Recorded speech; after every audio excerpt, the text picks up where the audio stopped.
Salutations, my friends, and welcome to the 6th episode of What Makes You Happy with Michael Mackenzie. We've known each other since 2006, where we met at King George in elementary school, and we've basically been family ever since. Michael's currently in his 4th year of a Bachelor of Economics, something or other, management something or other at the University of Regina, but he is currently taking the year off. I couldn't even put into words how much this guy means to me, so I'm just going to let him do his thing. Michael, I appreciate you more than words could even say, and thank you genuinely from Cale, Evan, and I for sitting down and taking the time to share your wisdom with us and the world. And for those of you listening, I genuinely hope you enjoyed the 6th episode of What Makes You Happy. And look out for tomorrow at 12 p.m. as there's going to be an extra part of this episode that drops. So, I'll see you later. Okay, so, welcome back. I'm sitting here. My friend is sitting over there. My friend, his name, Michael Mackenzie. Hello, everyone. I'm Michael Mackenzie. I met Keaton. I guess we'll start there. I met Keaton when I was 6, I guess, in grade 1, first day. Wildest kid in the class, in the school, maybe in the whole country, for all I know. That's out of pocket, but okay. Gotta take a couple shots here while I have the chance. You're far away, so you can't hit me, right? I don't know what you're talking about. I have no clue what you're talking about. Yeah, so we went to school together until grade 9. And then I moved to Regina, Saskatchewan, where I still live now. So I am, I guess, technically in my 4th year of an economics degree at the University of Regina. But I am taking a year off because I am done with online school. I need a break for a while. Fair enough. All right. So, I'm sitting here with Michael, and we're recording the 6th episode, I believe, of What Makes You Happy. And like Michael said, we've known each other forever. I don't remember this vividly, but my mom told me this story, and I never forgot it. On one of the first days of 1st grade, I came home, and I was like, Mom, there's this new kid in class. His name is Michael, and he's quiet, and he's super weird, because he doesn't talk to anybody. And I'm like, I don't really know if I want to talk to him. And my mom's like, Keaton, just go talk to him. I'm like, Mom, I'm not going to go talk to him. So then the next day, I definitely went and talked to him because I don't shut up. You know, I love to talk. So yeah. By the end of the day, me and Michael were homies. Probably by the end of the week, we were very good friends. And Michael is basically my family. So I am very excited to sit here, talk with you for however long, my brother. Yeah, thank you for having me, Keaton. I appreciate it. You don't have to thank me, man. We're just chopping it up. So, I guess to start off, the first question I want to ask you, Michael, and I know it was a pretty hard time for you moving from Calgary to Regina. So, was it the transition, the scene, your move from Calgary to Regina? Was it the culture shock, not being surrounded by the same people? You know, what changed so much for you, and why was that such a difficult process, especially at 14?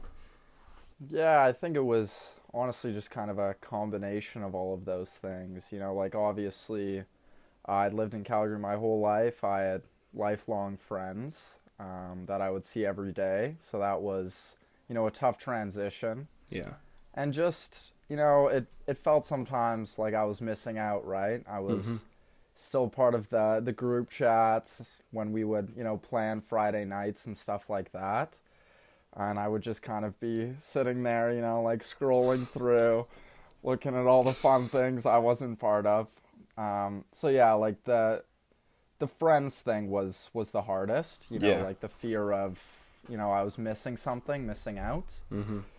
And then I guess, you know, it's Regina. Like I have grown to love it, and I think there's many great things about Regina, but compared to Calgary, you get here, we moved in February, which is the worst time anyone will tell you to be in Regina. The middle of the winter. It is so cold all the time, and it's just, quite depressing. Yeah. So, I guess I'll share one story about the initial move to Regina, because it was a shit show, if I'm being honest.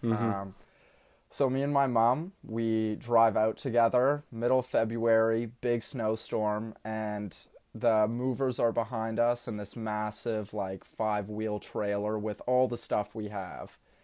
And we couldn't find, a house to buy in Regina when we had looked, so Right. Mom signed, a 3-month lease just to live in a little apartment and just keep shopping around for a house and hopefully find one in those 3 months. And so we get to this apartment, the movers are parked outside, it's -30, excuse me, and we walk in, and this guy has not moved out of his house. So there's, the furniture is gone, but there is garbage and crap everywhere, it hasn't been cleaned. Wow. And he's obviously, he's freaking out a bit. He hasn't, he's left it too long, and now he's kind of in a bad situation. So the movers start loading up our stuff into the apartment as this guy frantically runs around, throwing stuff into garbage bags. He was wiping the bathroom floor with toilet paper and Windex. It was a disaster. And then eventually, you could see he was just getting more and more agitated until he exploded, basically, and, called my mom a bitch. The movers had to step in, confront him. And he told us we weren't allowed to live there anymore. So then these movers, with all our stuff in this massive trailer, load it all back in and put it in storage. And we ended up spending a week in a hotel looking for even anything. So it's just stuff like that, right? The entire transition to Regina was just a complete disaster. Yeah, it really felt like a bad organ transplant. The city was just rejecting us, right? It was hard. But oh man. Anyway, we got through it. So yeah, exactly. We made it to here. You survived. Well, honestly, it sucks that you guys were moving in February, and obviously you didn't move into the house that you're living in now, the first house that you lived in, but the house you're living in now has a pool. So I think everything came full circle. You're living a pretty nice life now. Yeah, we earned this house. Oh yeah. Lots of hardship. But it's a great house. I really love it. Yeah, you and the Nance, bro. That's crazy. Yeah, me and the Nance. Okay, so just a little background about the Friends comment that Michael made earlier. Jacob, who we interviewed earlier in the summer, is one of the other people part of that larger group. And like I've said, man, we've been friends since we were literally children. So the fact that I still get the opportunities to sit down and talk to these people is huge. So I'm ready to get into it if you are, my friend. I'm ready. Okay, let's kick it. So the first question for what makes you happy is when it comes to your mental health, your spiritual health, and your physical health, what makes you happy? All right. I guess I'll start with mental health. So what makes me happy? I guess if I'm ever feeling, low or unmotivated, and I tend to feel that way kind of around this time, the days are getting shorter. Less sunlight. It's getting colder. It feels like just a hard time. And I really think it's people that uplift me. Fair enough. Conversation, just being around people, listening to people. I can't really describe what it does, but it gives me energy. It gives me a boost. I remember, back when I used to work at Sport Check as a cashier, it's not the greatest job in the world, so I'd really be dreading it coming in. I'd be tired or whatever. And then I just have that first interaction with a friendly customer who said thank you in a nice way or something, and I could like really feel it like affecting me and like changing my mood. So I think that's a big thing for me, is just constantly going out. Mm-hmm. And it's, it's not necessarily friends or family, it could just be like a stranger that I smile to on the street, right? And any little connection like that. Yeah. So in that way, would you say you're extroverted, or would you say it's just you enjoy the social connection? Because like you said, it could just be a glance on the street. Mm-hmm. Yeah, like I would definitely describe myself as an extrovert, I think 100%, but I need my alone time as well. It's your time to recharge, right? Yeah, I guess people, and honestly, freestyling just by myself, Fair enough, bro. I find it really like relieving. Like if I'm anxious or something, I can just put on a beat and just kind of let it flow. It doesn't matter how it sounds, if I like it, if it's good, but it always makes me feel better, more calm after. Right. Are you expressing your emotions through the words, or is it just the act of being able to tie whatever words in together and be able to just take that time to break it down, break your emotions down through that form that like helps you the most? Yeah, like I wouldn't say I always like stay on topic when I freestyle. I don't, I'm not that good, right? I just kind of hope I can put two words together. But there's something about, it's like I'm rapping to my favorite song. Yeah, but okay. There's just a little added factor to it. It's just a little more fun. It's a little more, I don't know, engaging maybe. Yeah. Yeah, I'm a big fan of it. No, Like bro, as soon as you good. said that, I understand what you mean. Because I know you used to love playing squash. Michael was a huge skier. Is there anything that's been taking your time right now or recently? You also got into basketball. Yeah, so I guess like my sporting history. Like I played soccer for a lot of years. Actually, up until I moved to Regina in grade 9. And the whole soccer thing is a whole nother story. But I quit soccer once I got here. So that kind of opened up some doors, right? Like, I never really liked soccer that much. It was just something to do in the spring and summer when skiing wasn't an option. But then I was, lucky enough, like my mom heard from a friend of a friend, they had this little squash program. And it was just this nice, tight-knit community, just a couple of kids, and one coach. And I really found some good people there. And squash is really exhausting. Like if you know how to play it, it can get you in really good shape. Michael got really competitive when he was playing squash, man. He would come to the Y when he was in Calgary, and he would just smack us backwards. He's like, whatever, bro. I'm at the top of my league, whatever. I was getting dusted by 13-year-olds, man. I had to beat the boys. First win of my career here. That's so funny. Yeah, and then I also joined a long distance track club while I was in Regina. And I mean, when I joined, I was 5'5" with this big waist and belly, But I ended up growing quite a bit and turned into a bit of a lank monster. Long legs, I'm pretty skinny. Mm-hmm. So track ended up being a really good thing for me. Not to, sound braggy or anything, but I've got some natural ability in it. It's kind of how my body's built. So it felt good to be good at something, it was one of my first wins in Regina was joining track. So it was, that was very important for me. Sorry, go ahead. No, that's all you. I was just going to say, for the people who are doubting, how many marathons of the big marathons in the world has your mom ran?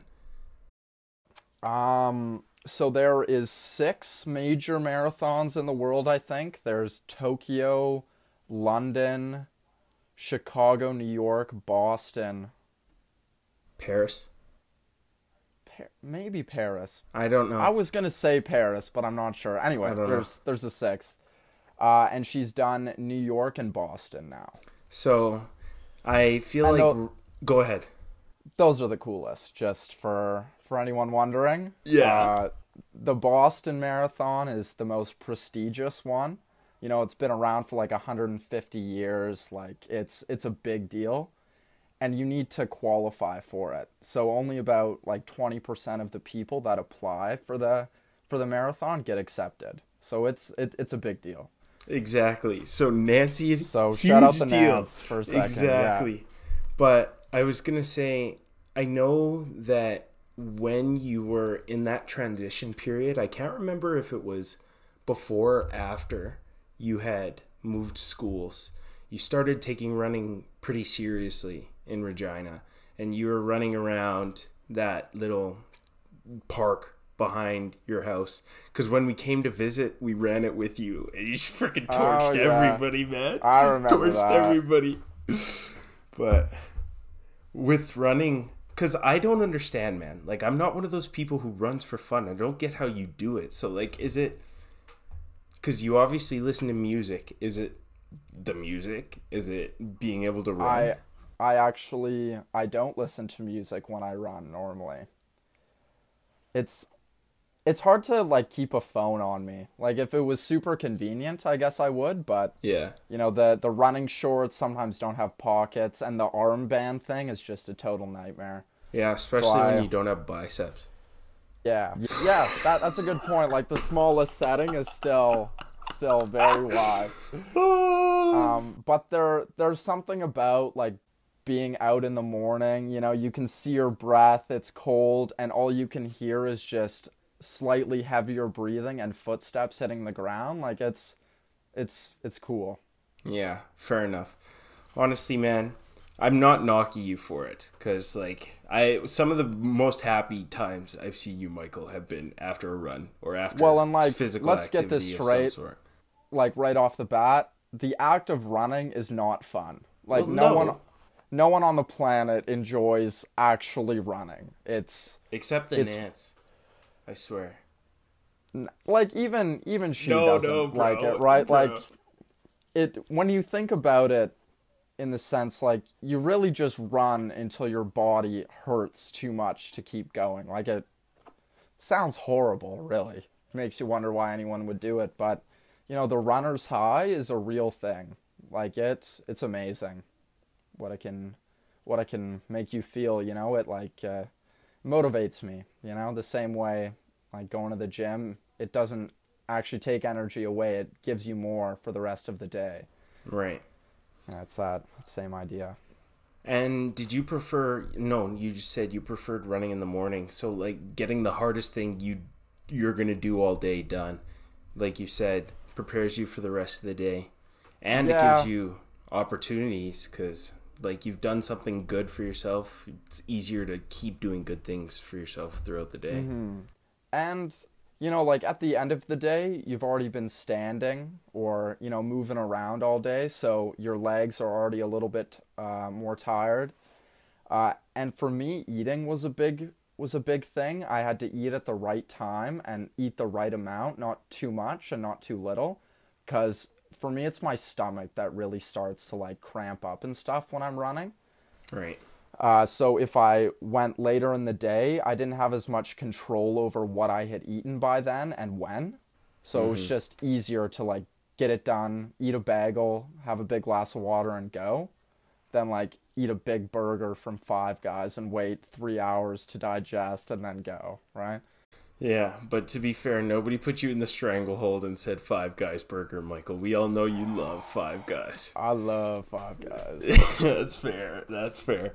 I'm not going to lie to you. I don't actually think I've ever had Five Guys. And I think that might be a crime, but I don't think I've had.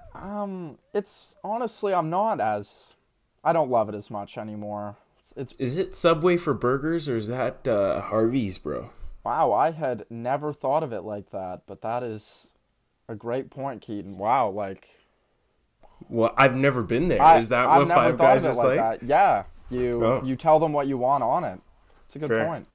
God, here I thought they had invented this whole new thing, but it's just fucking Subway and a burger. Michael's a huge skier, by the way. He destroyed his leg one time skiing. We haven't talked about skiing. No. Yeah, so I've been skiing my whole life. Like we talked about running and squash and all that, but that was kind of just a filler because I lived in Regina and couldn't ski in the winter. But I used to, lock in 25 or 30 days a year. We'd wake up, 5 a.m., be up at the mountain by 7 every Saturday. So that's, it's something I grew up doing. I just feel really comfortable doing it. And I would say out of all the things I do, I'm the best at skiing. And it feels good to be good at something. Michael's a good skier, man. Like, honestly, some of the guys in our friend group are really good skiers, but, like, you've been a good skier since we were young. And from my experience, man, I only did it one time with you and your mom in elementary school. But getting to wake up at 6 a.m. or 5 a.m., eat my breakfast, get in the car with the Nance and with Michael, drive to Sunshine, and tear up the slopes, it was absolutely wild. And, like, you would come home... You would come home with stories, bro. And we're in, like, elementary, junior high. Oh, yeah, I dropped this cliff this weekend. I'm just sitting here like, oh, cool. I was shooting free throws. Your life sounds so much cooler than mine. Yeah, and, for a long time, I was definitely scared skiing. I was very hesitant. And that's something that skiing and being hesitant don't really mix, No.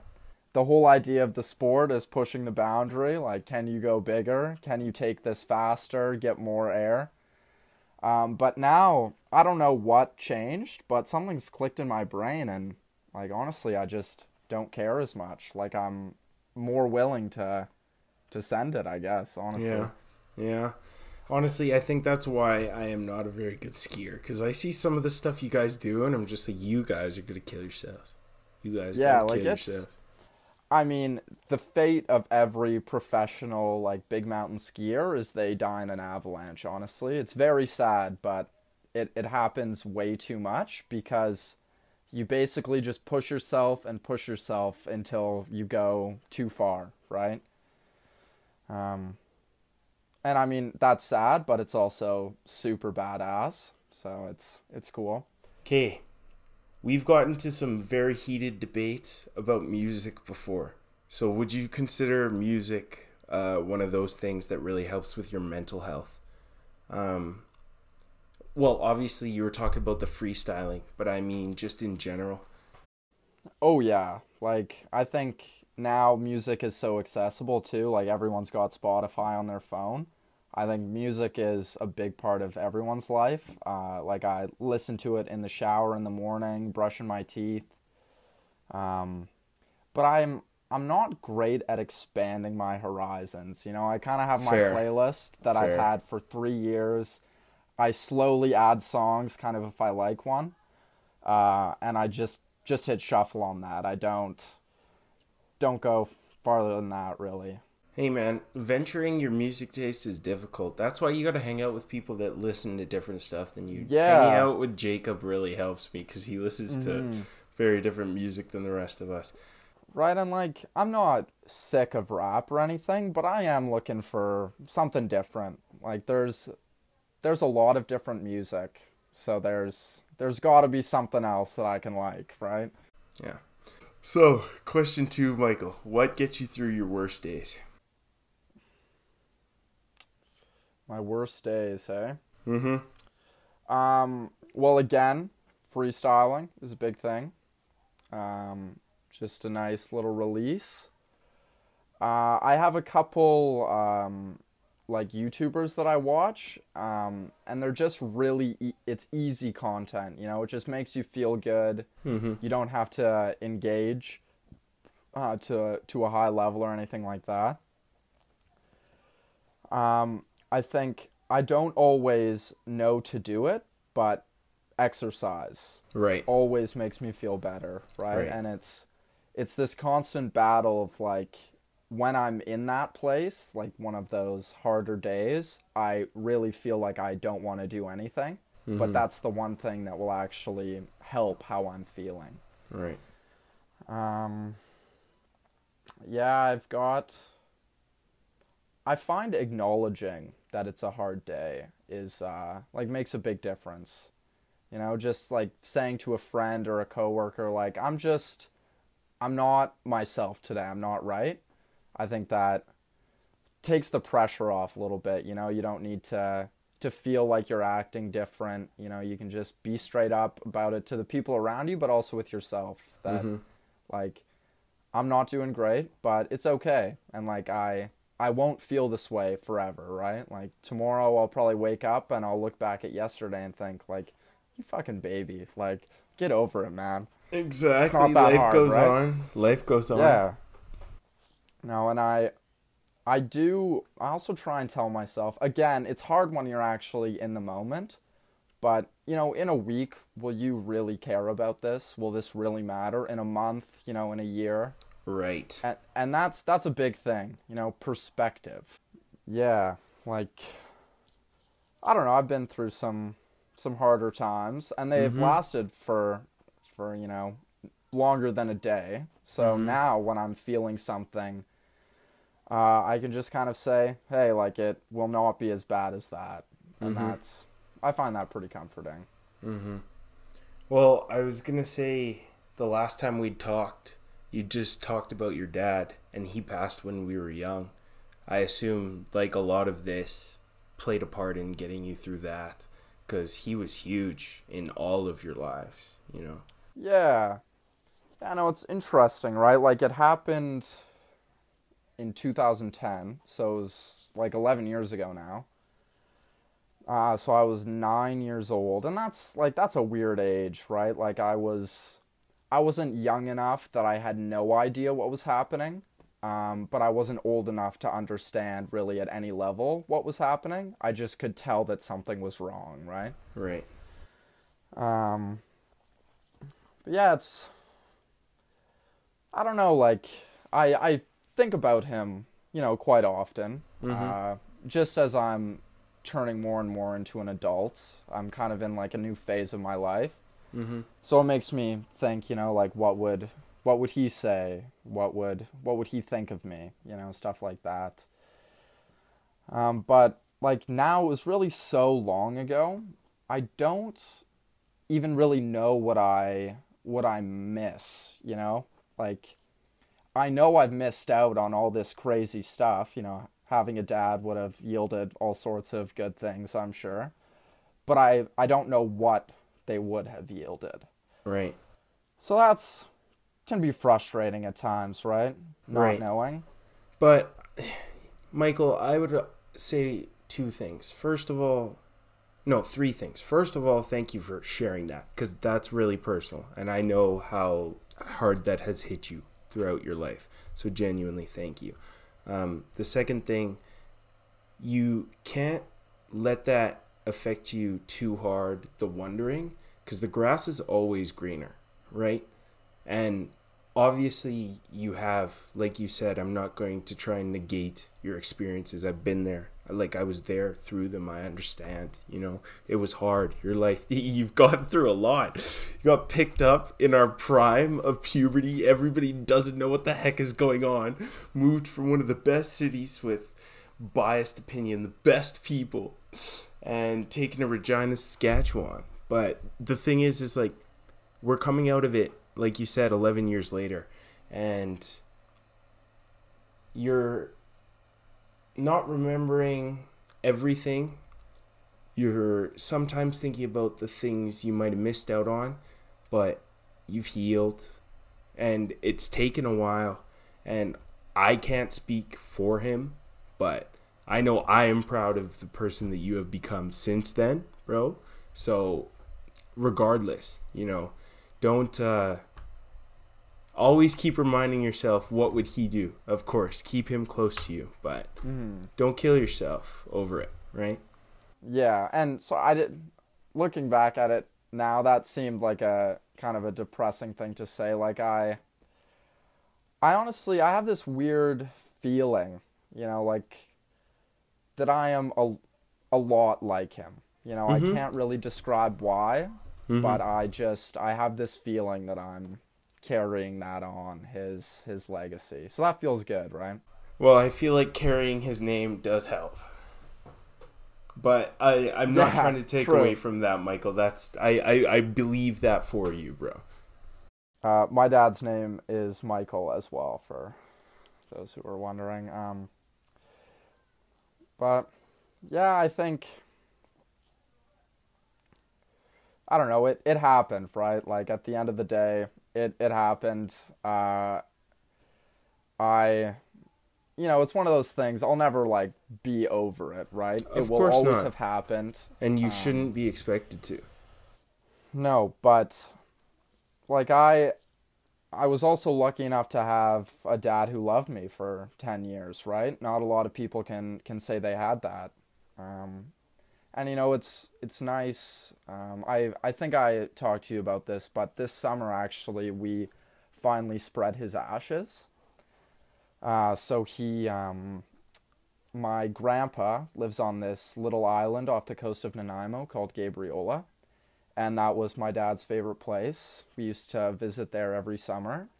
And actually, the last time he came in August of 2010 and passed away in September. So right before he passed away, he was very, very sick, and the place that he loved. And we were just sitting out on the porch on the last day, and this pack of orca whales swam by and started hunting these seals for probably like 45 minutes. Like, that's insane. They were there exactly where we were standing, like perfect view. So that was like a really special moment for us, right? And we talk about that still to this day, right? It was like a send-off almost, right? That's incredible. So the family returned this summer to spread his ashes finally. Not sure why we waited so long, but and it was really nice. We spread it along the beach, and I got to hear, some stories from people who I've never heard talk about him before.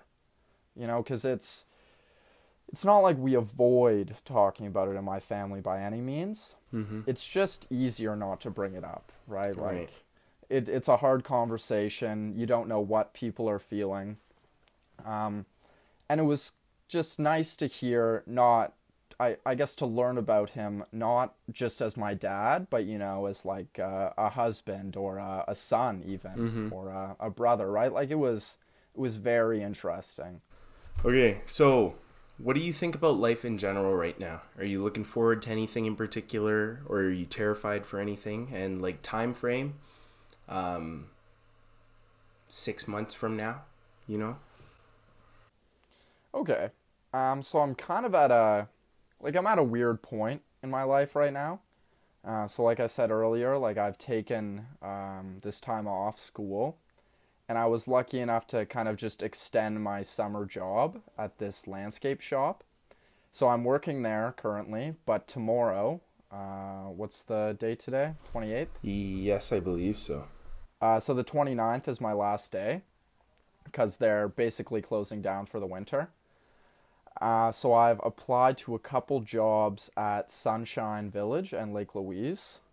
So I'm just kind of exploring that. That doesn't need to work out or anything, but I would like to know, if that's an option. I've signed up for classes in January. Right. Just kind of as a backup, right? It costs nothing if I drop it before it starts. So just to have that option, I already know it's going to be online, not in person. So I would rather not go back to school this early. Mm-hmm. I'd kind of like to really take a step back. A year, I think, is a really solid amount of time to just be away from it, right? But I could do that. And then, yeah, if that doesn't pan out either, I'll start searching for some jobs here, I think. Yeah, but I do want to get out of Regina for a bit. I think I've got this chance, right? I'm not in school, or even if I am, it's online. Like I won't be able to really leave for an extended period of time for a while after this. So I should take it. Yeah, I agree. Honestly, like, if you end up taking this year off, which I do think is a good idea, you don't need to worry about not going back to college, because Nancy would murk you if that didn't happen. I would murk you if that didn't happen. And my mom would murk me if I did murk you if that didn't happen. Bro, everybody would murk me. We're so close. We're so close. No, like, I am 100% sure, like, no questions asked, I am going to finish school after this year. It's not even like I'll finish it eventually. Like, excuse me, this is my year. I'm taking it. Mm-hmm. But I'm going back to school 100%. And like I said, I genuinely think that's one of the best things you could do. I think it'll do wonders for you as a person. I think Nancy will enjoy having her space to herself. And I think you'll enjoy having the autonomy of being your own person and living every day. Yeah, I think I do need some responsibility. Like, Keaton, bro, we're adults now. Like, I know you could kind of argue 18, 19, you're teenagers and stuff, but, like, we are real adults that, bro, need to pay taxes. Like, I don't know, some kid I went to high school with just had a baby. That's true. Oh, no, junior high. That's true. I went to high school with him. Okay, to wrap things up, Michael, is there anything else you want to say to the people? Well, thanks for listening to me talk today. It's probably the longest anyone has ever listened to me without getting bored or annoyed. And Keaton, I really do appreciate you having me on here. This was an honor, honestly. I was very excited when you asked. I don't understand how you say that, man. We're literally having a conversation like we do all the time. Nothing is different. I thoroughly enjoyed this. Of course, I thoroughly enjoyed it too, and time. I'm really thankful that you sat down and talked to me, but you're helping me, man. I get to show the world your wisdom, how you lived, how you enjoyed life, and I get to sit down and hang out with my friend for an hour. I'm happy to talk about myself, bro. All day. Maybe let's do one where I ask you the question. No, but that doesn't make any sense, because me and Cale and Evan talk all the time during that normal series. So this is supposed to be about people. You know what I'm saying? Okay. I feel bad, man. I did all this talking about me. I didn't hear from you as much. Well, Michael, if that's not important, like, this episode is about you. If you want to hear about me, you just text me, man. We talk. It's fine. Yeah, they don't need to hear about true. me. But anyways, I really do appreciate you coming on.